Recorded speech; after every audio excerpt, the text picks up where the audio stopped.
হয় নমস্কাৰ মই আজি প্ৰথমতে সকলোকে যিসকল উপস্থিত আছে মই সকলোকে স্বাগতম জনাইছো প্ৰথমতে মই আমাৰ এই অনুষ্ঠানটি আৰম্ভ কৰাৰ আগতে মই সকলোকে আজি আমাৰ যিসকল নিমন্ত্ৰিত অতিথি আছে সকলোকে মই স্বাগতম জনাব বিচাৰিছো আৰু প্ৰথমতে মই স্নেহ কৰিব বিচাৰিছো আমাৰ লগত আজি উপস্থিত আছে বিশিষ্ট সাংবাদিক অনুপম চক্ৰৱৰ্তী ডাঙৰীয়া আমাৰ সংস্কৃতি জগতৰ পৰা যথেষ্টসকল ব্যক্তি আছে লগতে মই কওঁ যে আমাৰ অসম ৰাজ্যিক শিক্ষা পৰিষদ SCRT তাত কৰ্মৰত আমাৰ এজন শিক্ষক আছে লগতে তেওঁ কবিতা ৰচনাও কৰে কবি সাহিত্যৰ লগত জড়িত আমাৰ পাৰ্থিক সমাজ ছাৰ আছে আৰু আমাৰ সংস্কৃতি জগতৰ পৰা জড়িত আমাৰ ওচৰত আমাৰ লগত কল্পশ্ৰী গায়ন আছে আৰু আমাৰ অলপ পিছত আমাৰ লগত সংযোজন কৰিব দীপজ্যোতি কিয়ন আমাৰ বিহাবী আউটপোষ্টৰ মোহন জি চৰিত্ৰত যি অভিনয় কৰে আমাৰ লগত অলপ পিছতে আমাৰ লগত সংযোজন হ'ব লগতে পদ্মনাভ বৰদলৈ আমাৰ লগত সংযোজন কৰিব আৰু এনেকুৱা কিছুমান ব্যক্তি আছে যিসকল আমাৰ বৰ্তমান কিছুমান টেকনিকেল প্ৰব্লেমছৰ কাৰণে আহিব পৰা নাই তথাপি আমি চেষ্টা কৰি আছো আৰু দুজন ব্যক্তি আছে এজন হৈছে জয়ৰাজ কলিতা আমাৰ সত্ৰ মহাসভা যুৱতীৰ্থৰ তেওঁ ভূতপূৰ্ব সম্পাদক আৰু এজন হৈছে ভাস্কৰ জ্যোতি দাসদেৱ তেওঁ আমাৰ সনাতনী ধৰ্ম পৰম্পৰাৰ প্ৰবক্তা এই দুজন ব্যক্তি আমাৰ লগত সংযুক্ত হৈছে হয় মই আমি অনুষ্ঠানটি আৰম্ভ কৰাৰ আগতে মই কিছুমান কথা এটা কৈ ল'ব বিচাৰিছো আমাৰ জুম যিখন আমি মিটিংখন কৰি আছো বা যিখন আমাৰ কনফাৰেন্সখন হৈ আছে ইয়াৰ এটা লিমিট আছে একচুৱেলি মানে কথাটো এনেকুৱা যে আমাৰ টেকনিকেল কিছুমান এডাৰৰ কাৰণে আমাৰ কিছুমান সিকিউৰিটি কনচাৰ্নৰ কাৰণে আমাৰ এই মিটিংখন আফটাৰ 40 মিনিটছ নাইকিয়া হৈ যাব সো আমি 40 মিনিটছৰ পিছত একেটা আইডিৰে আমি আকৌ এখন আৰম্ভ কৰিব লাগিব মই এইখিনি আপোনালোকক জ্ঞাতাতে এইখিনি কথা কৈ দিছো আৰু মই অনুষ্ঠানটি আৰম্ভ কৰিব লাগিছো আমি আচলতে বৰ্তমান যিসকল আমি ইয়াত আছো আমি আচলতে সকলোৱে ছাত্ৰ আৰু যুৱক প্ৰথমতে মই এঘাৰ কথা ক'ব বিচাৰিছো যে বৰ্তমান সময়ত আমাৰ যি কৰোনা মহামাৰী হৈ আছে বা যিটো পেণ্ডেমিক চিটুৱেশ্যন গোটেই বিশ্বতে মহামাৰী ৰূপ ধাৰণ কৰিছে তেনে ক্ষেত্ৰত ইয়াক প্ৰতিৰোধৰ বাবে আমাৰ চৰকাৰে আমাৰ চৰকাৰে আমাৰ দেশত আগতে বাহিৰৰ চৰকাৰসকলেও নিজৰ নিজৰ দেশত লকডাউন ঘোষণা কৰিছে অৰ্থাৎ আমি ঘৰতে থাকিব লগা হৈছে আৰু এই গৃহবন্দী হৈ থকা সময় আমি যথেষ্টখিনি সময়ত ঘৰত আছো আৰু এনেকুৱা সময়ত আমি ভাবিলো যে আমি যুৱক সমাজে ইয়াৰ অপব্যয় নকৰি পেলাই কিছুমান প্ৰডাক্টিভ ৱেজত আমি যদি ইউটিলাইজ কৰিব পাৰো that will be very much essential and will be better for us so আমি বিগত কিছুমান বন্ধু মই ক্ষমা কৰিব মোৰ অলপ টেকনিকেল প্ৰব্লেম হোৱাৰ কাৰণে মই আঁতৰি যাব লগা হ'ল মই পুনৰ এইখিনিতে মই য'ৰ শেষ কৰিছিলো মই কণ্টিনিউ কৰিছো যে আমি বিগত কিছুদিনৰ পৰা আমি আমাৰ ইন্টিগ্ৰেটেড নেটৱৰ্ক অফ গেষ্ট সামাৰী অৰ্গেনাইজেশ্যনটোৱে বিভিন্ন ধৰণৰ কিছুমান অনলাইন ডিবেট কম্পিটিশ্যনছ আৰু অনলাইন কুইজ কম্পিটিশ্যনছ অৰ্গেনাইজ কৰি আছিলো আৰু আমি লগতে কিছুমান ৰেপুটেড পাৰ্চনেলিটিছৰ ক্ষেত্ৰত আমি বিভিন্ন ধৰণৰ টক শ্ব' অৰ্গেনাইজ কৰি আছিলো আৰু আজি আমি ভাবিলো যে এনে সময়ত আমি বিশিষ্ট সাংবাদিকসকলৰ লগত আৰু সাংস্কৃতিক লগত জড়িত আৰু শিক্ষাৰ লগত জড়িত ব্যক্তিসকলৰ লগত আমি এখন কনফাৰেন্স কৰোঁ এখন টক শ্ব' কৰোঁ আৰু সেইকাৰণে আমি আজি এই অনুষ্ঠানটি আমি পাতিছো মই পোনপ্ৰথমতে আমাৰ অনুপম ডাঙৰীয়া আছে মই তেখেতৰ ওচৰত যাব বিচাৰিছো হয় আপুনি শুনা পাই আছেনে বাৰু ছাৰ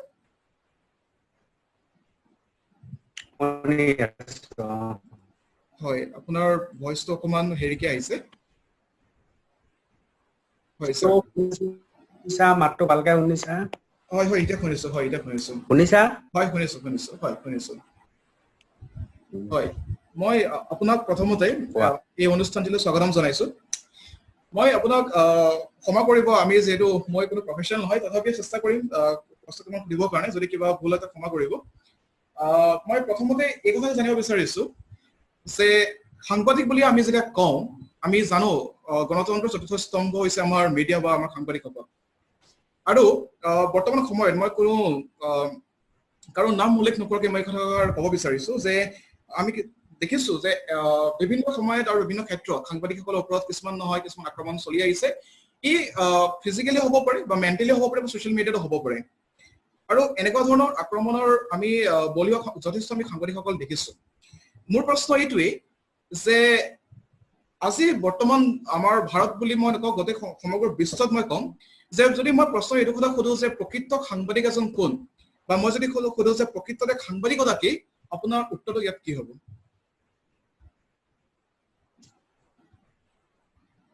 প্ৰথম কথা আমি সকলোৱে মনত ৰখা ভাল সাংবাদিকতাও এটা বৃত্তি এনেকুৱা এটা বৃত্তি য'ত সমাজ সেৱাও তাত জড়িত আছে।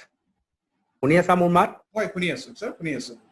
হয় শুনি আছো। সাংবাদিকতা এটা বৃত্তি, আন বহু বৃত্তিৰ লগতে সাংবাদিকতা একে। ভাৰতীয় সংবাদ সেৱাৰ প্ৰেক্ষাপটত আমি যদি অসমলৈ চাওঁ, অসমত সাংবাদিকতা এতিয়াও বৃত্তিগত দিশলৈ আমি যাব পৰা নাই, যাৰ কাৰণে বহু সময়ত এজন মানুহে এখন কাকতৰ পৰা যদি আন এখন কাকতলৈ বা এটা চেনেলৰ পৰা আন এটা চেনেললৈ যায়, তেতিয়া সাধাৰণতে প্ৰশ্নৰ অৱতাৰণা হয় যে এই মানুহজন এই চেনেল বা এই কাকতখনত নাথাকে, গুচি যায়। মানুহে তেনেকে কিয় ভাবে? মানুহে ভাবে যে য'ত কাম কৰি আছে তাতেই কাম কৰিব লাগে, কাৰণ বৃত্তিগত দিশটো আমাৰ সাধাৰণ মানুহে, আমাৰ পঢ়ুৱৈ বা আমাৰ দৰ্শক তেওঁলোকে অনুধাৱন কৰিব নোৱাৰে। অসমত সংবাদ জগতৰ ওপৰত, মই অসমৰ কথাই কওঁ, ভাৰতবৰ্ষলৈ মই নাযাওঁ, আমি অসমৰ সংবাদ জগতৰ কথাই কম। নিসংকোচে আৰু খুব মুকলিকৈ মই যদি কওঁ, তেতিয়াহ'লে অসমৰ সংবাদ জগতক লৈ অসমৰ বেছিভাগ মানুহে সুখী নহয়। সুখী নোহোৱাৰ কেইবাটাও কাৰণ আছে, কেইবাটাও ভাগ আছে। কিছু মানুহ এই কাৰণে সুখী নহয় কাৰণ তেওঁলোকৰ কিছুমান অপকৰ্ম আঙুলিয়াই দিয়া হয়। সেই মানুহজন বা সেই মানুহজনৰ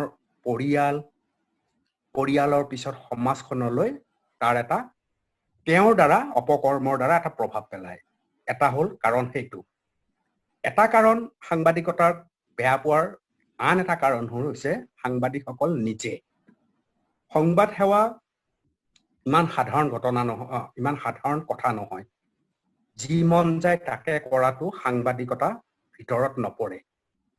সাংবাদিকসকলে নিজক গণতন্ত্ৰৰ চতুৰ্থ স্তম্ভৰ প্ৰকৃত অৰ্থ অনুধাৱন নকৰাকৈ, ৰাইজৰ দ্বাৰা ৰাইজৰ বাবে ৰাইজৰ হকে কাম নকৰাকৈ, নিজৰ জীৱনটোক পৰিচালিত কৰাৰ সুযোগ সন্ধানী সুবিধাবিলাক লৈ যেতিয়া আগবাঢ়ে, তেতিয়া সি সাংবাদিকতাত নপৰে। সেয়া সংবাদ সেৱা নহয়। আৰু আমাৰ কিছু তেনে সংবাদ সেৱী লোকৰ জন্ম হৈছে যিসকলক মই সাংবাদিক বুলি ক'ব নোৱাৰো। যেনেকে শিল্প সমাজত আমি কম জুবিন গাৰ্গ এজন প্ৰকৃত শিল্পী, কিন্তু গান গালেই শিল্পী হ'ব নোৱাৰে। গান গোৱাজনেই শিল্পী নহয়, গান গায়কে গায়। ঠিক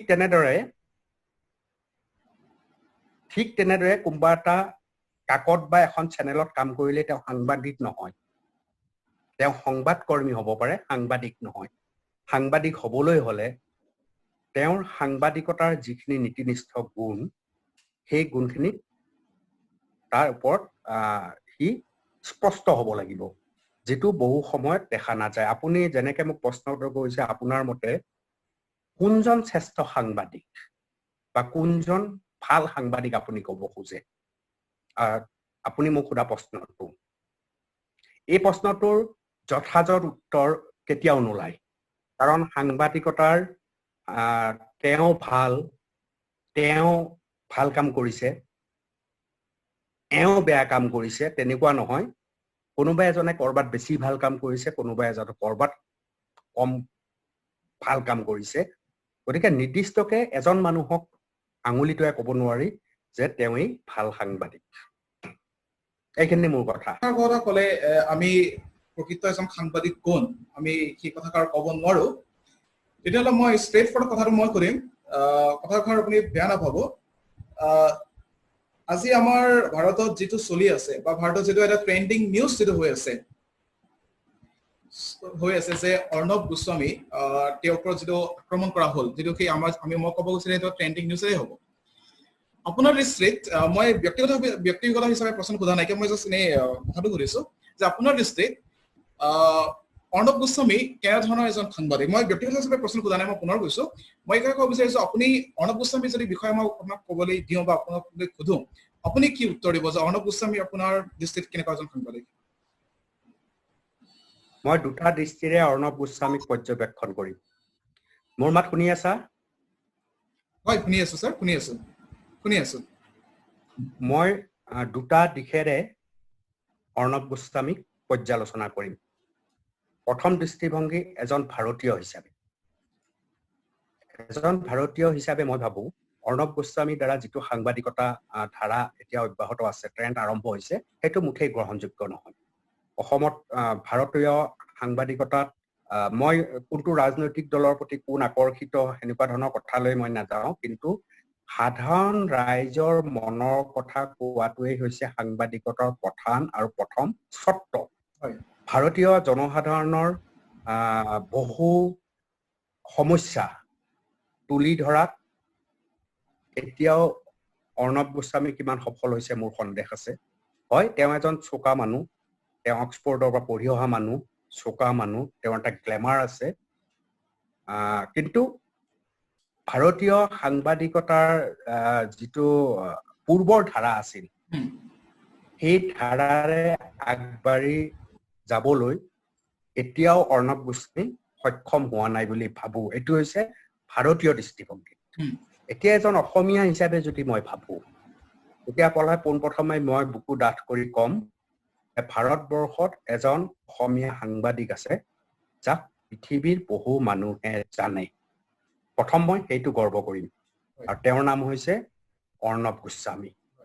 সেই গৰ্বটো কৰাৰ পিছত মই কম, কিন্তু দুখ আৰু হতাশাৰ বিষয় যে সেই গৰ্বটোক আৰু উচ্চ স্তৰলৈ লৈ যাবলৈ অৰ্ণৱ গোস্বামীয়ে যি ধৰণৰ বুদ্ধিদীপ্ততাৰে কাম কৰিব লাগিছিল, সেয়া কিন্তু তেওঁ কৰিব পৰা নাই।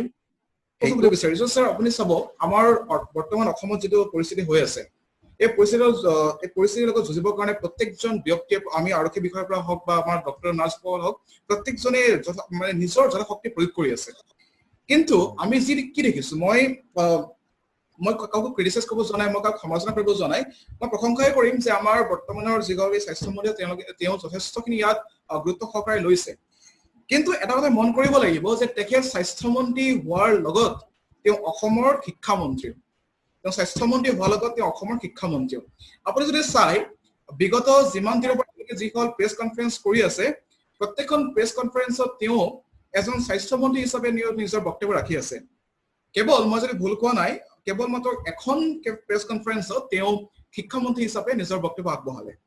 এতিয়া মোৰ প্ৰশ্ন এইটোৱে যে no doubt will have to fight against COVID-19। আমি আমাৰ চিকিৎসা প্ৰদান কৰাৰ ক্ষেত্ৰত তেখেতে যথেষ্টখিনি কৰিছে, আমি যুঁজিব লাগিব। কিন্তু ইয়াৰ অৰ্থ এইটো নহয় যে আমাৰ শিক্ষা ব্যৱস্থাটো নাইকিয়া হৈ যাব, বা আমাৰ ইয়াৰ অৰ্থ এয়া নহয় যে আমি এটা একাডেমিকেল ইয়াৰ লছ কৰি পেলাম। আপোনাৰ দৃষ্টিভংগীত বৰ্তমান চৰকাৰখনে এই শিক্ষা জগতখন বা একাডেমিকেল যিটো চিৰিজ হয় তাক কণ্টিনিউ কৰি থাকিবৰ কাৰণে কি পদক্ষেপ ল'ব লাগিছিল বুলি ভাবিছে? ঠিক আছে, প্ৰথমে মই সকলোকে মোৰ সন্মান জনাইছো আৰু দেৰিকে হলেও বিহুৰ উলগ যাচিছো। এটা প্ৰথম কথা হৈছে তুমিয়ে কৈছো ধীৰাজিতক, আৰু বাকী সকলক মই আপুনি কৈছো। ধীৰাজিতক সম্বোধন কৰি মই তুমি কম, মোৰ ছাত্ৰ। এতিয়া প্ৰথম কথা হ'ল, এতিয়া আপোনালোকে চাওক যে সঁচাকে এইটো এটা আমাৰ গণতান্ত্ৰিক চৰকাৰৰ দেই, যিটো আমাৰ ডিচেন্ট্ৰেলাইজেশ্যন বুলি কয়, বিকেন্দ্ৰীভূত দিয়া হয় দেই। নো ডাউট প্ৰথম মই আজি প্ৰেক্ষাপটত স্বাস্থ্যমন্ত্ৰী হিচাপে ডক্টৰ হিমন্ত বিশ্ব শৰ্মাক মই চেলিউট দিছো, যিটো হেডছ অফ বুলি কয়। মই মোৰ টুপি থাকাহেঁতেন মই খুলি দিলোহেঁতেন, নো ডাউট। তেওঁ যিখিনি কাম কৰিছে সেইটো ইনএক্সপ্লিকেবল, অবৰ্ণনীয়, বৰ্ণনা কৰি শেষ কৰিব নোৱাৰো। সাংঘাতিকভাৱে কাম কৰিছে। তেওঁ এজন সফল স্বাস্থ্যমন্ত্ৰী, সকলোৱে মানি লৈছে। কিন্তু কৰবাত তুমি কোৱা কথাটো আমাৰ দৰে শিক্ষাৰ লগত জড়িত প্ৰতিজন ব্যক্তি, শিক্ষাৰ যিটো এডমিনিষ্ট্ৰেশ্যনৰ জড়িত প্ৰতিজন ব্যক্তি আৰু বিশেষকৈ শিক্ষাৰ্থীসকলেও আজি সাংঘাতিকভাৱে শংকিত হৈছে। কিন্তু কি শংকিত হৈছে যে আমাৰ কৰবাত সফল শিক্ষামন্ত্ৰী হবলৈ গৈ, কৰবাত সফল স্বাস্থ্যমন্ত্ৰী হবলৈ গৈ কৰবাত বিফল শিক্ষামন্ত্ৰী হৈছে নেকি? এইটো এটা ডাঙৰ প্ৰশ্ন। একদম মুখৰ কথা কোৱা হৈছে ইয়াতে যে প্ৰেছ কনফাৰেন্স দিয়া হৈছে, বিভিন্ন কভিডত তেওঁ লাগি আছে, মানিছো। কিন্তু ক'তো কিন্তু আমাৰ এই ছাত্ৰ ছাত্ৰীসকলৰ কাৰণে হওক, সেইটো কিন্তু মই আমাৰ অসমৰ ক্ষেত্ৰত মই কৈ আছো, আমাৰ ছাত্ৰ ছাত্ৰীৰ ক্ষেত্ৰতে হওক বা ইউনিভাৰ্চিটি বিলাকৰ যিমানখন আমাৰ ডাঙৰ ডাঙৰ বিয়াগুম ইউনিভাৰ্চিটি আছে, ডাঙৰ ডাঙৰ আমাৰ ব্যক্তিগত প্ৰতিষ্ঠান আছে, সেই সকলৰ লগত কোনো ধৰণৰ আলোচনা কৰা নাই। কিন্তু কোভিডৰ লগে লগে কোভিড যোৱাৰ পাছত কিন্তু এই যিটো শিক্ষা বিৰতি, শিক্ষাৰ যি প্ৰত্যাহ্বান, এই প্ৰত্যাহ্বানে কিন্তু আমাৰ অসমীয়া জাতিক আৰু আমাৰ অসমীয়া যুৱ সমাজক, অসমৰ শিক্ষাৰ্থীসকলক কিন্তু বহু যুগলৈ পাছুৱাই লৈ যাব। এইটো কিন্তু কোভিডতকৈ বেছি মাৰাত্মক হ'ব। এইটো এটা শৈক্ষিক পৰিৱেশ নষ্ট হোৱাৰ সম্ভাৱনা বেছি আছে। গতিকে এই কথাটো মই কমেই যে তেওঁ এইখিনি সময়ত আমাৰ যিবিলাক আমাৰ ইউনিভাৰ্চিটি আছে, আমাৰ অসমত SCRT আছে, ইউনিভাৰ্চিটিজ আছে, প্ৰাইভেট ইউনিভাৰ্চিটিজ আছে, এই সকলৰ লগত তেওঁ যিহেতু এতিয়া কম সংখ্যক কৰ্মচাৰী এতিয়াও উপস্থিত আছে, এই সকলৰ লগত মই ভাবো শিক্ষামন্ত্ৰীয়ে যদি অকণমান শিক্ষামন্ত্ৰী হিচাপে থাকি পেলাই অকণমান যদি ইনিচিয়েটিভ লয়, আমি নো ডাউট জুম এপত আমাৰ গাঁও অঞ্চলত এতিয়াও ইনফ্ৰাষ্ট্ৰাকচাৰ নহয়, কিন্তু তাৰ পৰিৱৰ্তে আমি অকণমান কিবা বেলেগ ধৰণৰ চিন্তা কৰিব পৰা যায় নেকি? ডেটাৰ ক্ষেত্ৰত হওক, ল'ৰা ছোৱালীৰ মাজত শিক্ষাৰ ক্ষেত্ৰত হওক, যেনেকে ডিষ্টেন্স এডুকেশ্যনে ষ্টাডি মেটেৰিয়েল যোগান ধৰে, বাই পোষ্ট হওক বা যেনেকেই যিয়ে নহওক কিয় আমি ই লাৰ্ণিং হওক, যাতে যিটো accessible to each and every corner of the state, যিটো মানে সকলো ষ্টেটৰ সকলো অঞ্চলতে যোৱাটো সম্ভৱ। এতিয়া কিছুমান অনলাইন এডুকেশ্যন খুলিছে, মই দেখা পাইছো, কিন্তু ইমান প'ৰ নেটৱৰ্ক আৰু ইমান সীমিত ষ্টাডি মেটেৰিয়েল আৰু প্লেনিঙৰ অভাৱ তাত মই দেখা পাইছো। সেইখিনি কিন্তু আমাৰ শিক্ষাৰ্থীৰ কাৰণে একেবাৰে শিক্ষাৰ্থীৰ অভাৱ পূৰাব নোৱাৰিব। গতিকে মই কিন্তু ভাবো যে আমাৰ শিক্ষামন্ত্ৰীয়ে, মই এই মঞ্চৰ পৰাই কম যে সফল স্বাস্থ্যমন্ত্ৰী হবলৈ গৈ কৰবাত বিফল শিক্ষামন্ত্ৰী হ'ব নেকি বাৰু? যিহেতু আমাক স্বাস্থ্যটো লাগিবই, তাৰ লগে লগে আমাক যদি শিক্ষাটো যদি আমাক কণ্টিনিউ হৈ থাকে, কাৰণ অসমত বহু কেইজন মন্ত্ৰী আছে, প্ৰায় সংখ্যক মন্ত্ৰীক আমি ইনএক্টিভ দেখা পাইছো এই সময়ছোৱাত। তেওঁলোকে এই যাতায়ত পৰিবহন সকলোখিনি যে আজি আমাৰ স্বাস্থ্যমন্ত্ৰী কৰিবলগীয়া হৈছে, এনেকুৱা কৰবাত এটা দেখা পোৱা গৈছে। গতিকে মই ভাবো সেইবোৰ যদি সকলোৱে ভগাই মেলাই মিলা প্ৰীতিকে যদি ডক্টৰ বিলাক ভগাই লয়, আৰু বিশেষকৈ শিক্ষা ক্ষেত্ৰত যদি ডক্টৰ হিমন্ত বিশ্ব শৰ্মাক অকমান সময় উলিয়াই দিয়ে, তেনেহলে মই ভাবো নিশ্চয় তেওঁ যেনেকে COVID-19ৰ লগত যুঁজিছে, শিক্ষাৰ নিচিনা বিষয়ত তেওঁ যুঁজিব পাৰিব।